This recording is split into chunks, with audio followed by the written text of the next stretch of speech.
So good morning everyone. Last week you learned on how to list all the possible roots of an equation. So today is just a continuation of what you have learned. Okay, so having this equation, so f of x is equal to x cubed minus 4x squared plus x plus 6. Okay, having this equation, we are asked to find out or to list all the possible roots of this equation. So let's do it. So p, which is the factors of positive 6. So we have positive negative 1, positive negative 2, positive negative 3, and positive negative 6. Then q, which is the factors of our leading coefficient, which is 1. So we have positive negative 1. Okay, so having p over q. Okay, so given that the q is only positive 1, so we can only use this whole number. So we have positive negative 1, positive negative 2, positive negative 3, then positive and negative 6. Okay, so these are the possible roots of this equation. Now, we will try to find out what are the real or the exact roots for this equation. So what we're gonna do, we will use the remainder theorem. Okay, so our goal is to find out which of these factors, when we substituted, is going to be will have a 0 as remainder. Okay, so let's use positive 1. So f of positive 1. Okay, so f of positive 1, let's substitute all the x's with positive 1. So we have 1 raised to 3, then 4 multiplied by 1 squared plus 1 plus 6. Okay, so let us continue. So we have 1 raised to 3 is 1, minus 1 raised to 2 is 1, multiplied by 4, so we have negative 4 plus 1 plus 6. Okay, so 6 plus 1 is 7, minus 4 is 3, minus plus 1 is 4. Okay, so we have 4. 7, 6 plus 1 is 7, plus 1 is 8, minus 4 is positive 4. So f of 1 or x is equal to 1 is not a factor, or this is not a root. Okay, so let's try negative 1. So negative 1. So let's substitute. So negative 1 raised to 3 minus 4 multiplied by negative 1 squared plus, plus x. So this will be negative 1 plus 6. Okay, so let us continue. Negative 1 raised to 3 is negative 1. Okay, negative 1 raised to 2 is positive 1 multiplied by negative 4. So we have negative 4. Negative multiplied by positive, so we have negative 1 plus 6. Okay, so we have negative 1 minus 4 minus 1 is negative 6 plus 6, so we have 0. So we can say that f of 1 or x is equal to negative 1 is a root. So our factor is x plus 1. Okay? So we can use this factor in the next process, which is the division. Okay? So next process is division. We will going to use this factor in our division. Okay, so for me, I would like to use synthetic division over long division, but it's up to you. Okay, so first, in synthetic division, list all the numerical coefficients. So we have positive 1, negative 4, positive 1, and positive 6. And our divisor is negative 1. Okay, so bring down 1. So 1 multiplied by negative 1, so we have negative 1. Negative 4 plus negative 1 is negative 5. Multiply. Negative 1 multiplied by negative 5. So we have positive 5. Okay. Then add. So we have positive 6. Then multiply. Negative 1 multiplied by 6 is negative 6. So we have 0 as our remainder.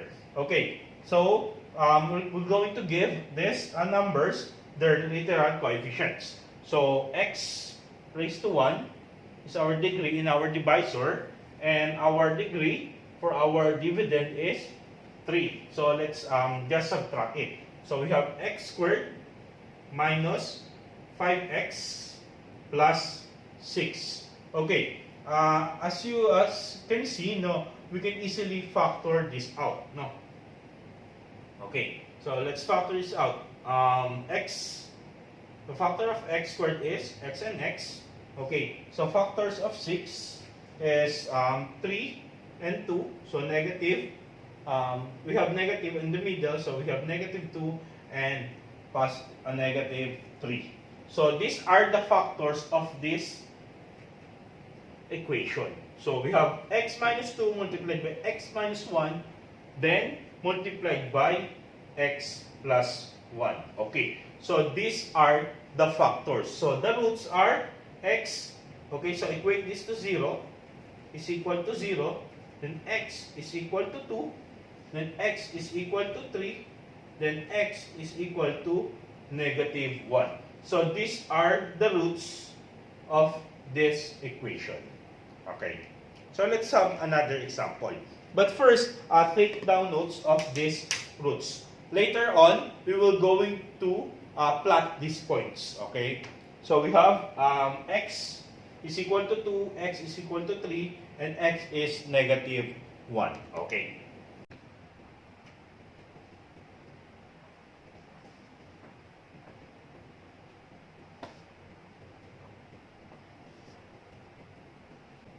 Okay, so let's have another example.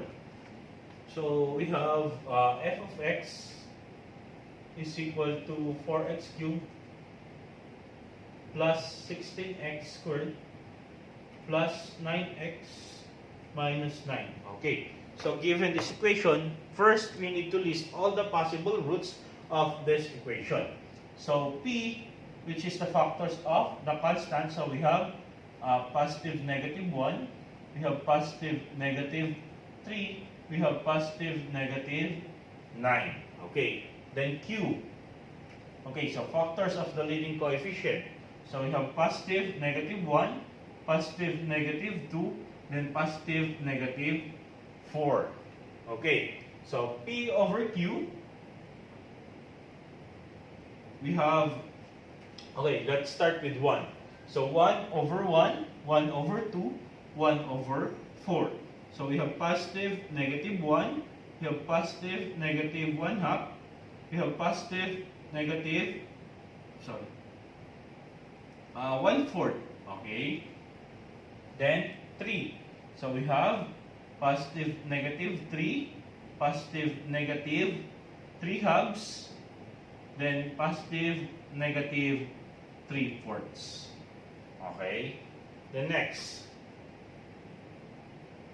So we have 9, positive negative 9, positive negative 9 over 2, then we have positive negative 9 over 4.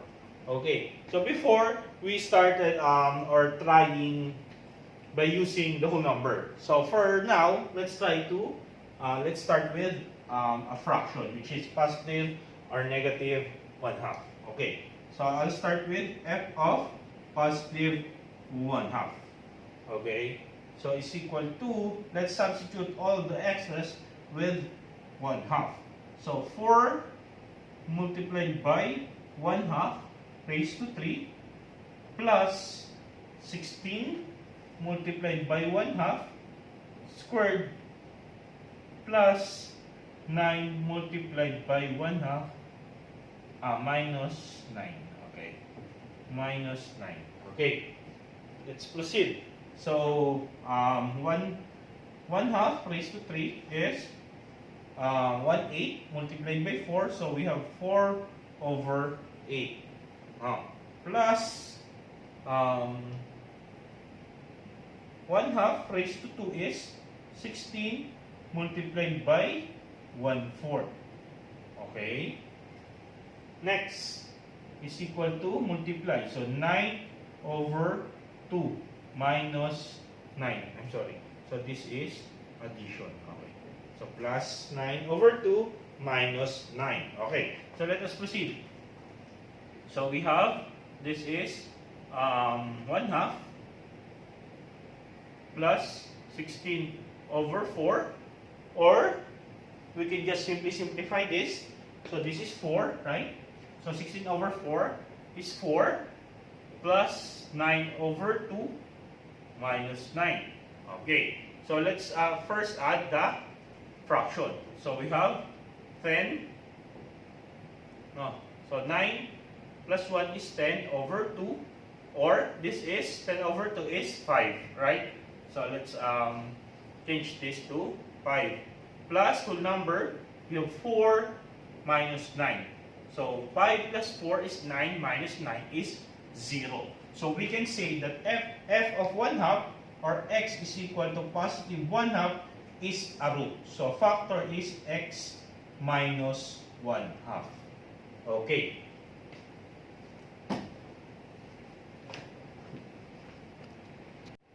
Okay, so let's proceed with division. Now, so I have this, my factor, which is x minus 1/2. So the value of my x is equal to positive 1/2. So for me, I would like to use synthetic division, but for you, it's up to you. If you want to use synthetic division, that's fine. If you want to use long division, that's fine also. Okay, so synthetic division. So list all the numerical coefficient. So 4, positive 16, positive 9, and negative 9. Okay, so I have here is positive 1/2. Bring down 4. Multiply 1/2 multiplied by 4 is positive 2. 16 plus 2 is 18. Okay, so 1/2 multiplied by 18 is positive 9. 9 plus 9 is 18. Then 1/2 multiplied by 18 is positive 9. So 0. Okay, so let's proceed with the answer. Okay, so for x, so this will be, okay, so 1 or negative 3 minus 1 is squared. So we have 4x squared plus 18x plus 18. Okay, so next part is, okay, so like we did before, we can proceed with factoring. No, so I hope all of you can follow or can remember on how to do factoring. So factors of 4x squared is 2x multiplied by 2x. So factors of 18, so we have, we can use 6 and 3, I think. So let's try. So 6 and 3. Okay, so 6 multiplied by 12, multiplied by 2 is 12x, right? Okay, so 3 multiplied by 2x is 6x. So, okay, so this is correct. So we have positive 6 and positive 3. Okay, so these are the factors. So we have 2x plus 6 multiplied by 2x plus 3 multiplied by this one. So x, ano yun? X is equal to, or x minus 1/2. So these are the factors of this equation. So the roots, so let's equate this to 0. X plus 6 is equal to 0. So 2x is equal to, okay, transpose. So we have negative 6. So let's divide both sides by 2. So we have x is equal to negative 3. Okay, so how about this one? So we have 2x plus 3 is equal to 0. Then 2x is equal to negative 3. Then x, we have negative 3 over 2. Okay, so this is x is equal to positive 1/2. So these are the roots of our equation. Okay. So let's okay. So we already know on how to plot points, right?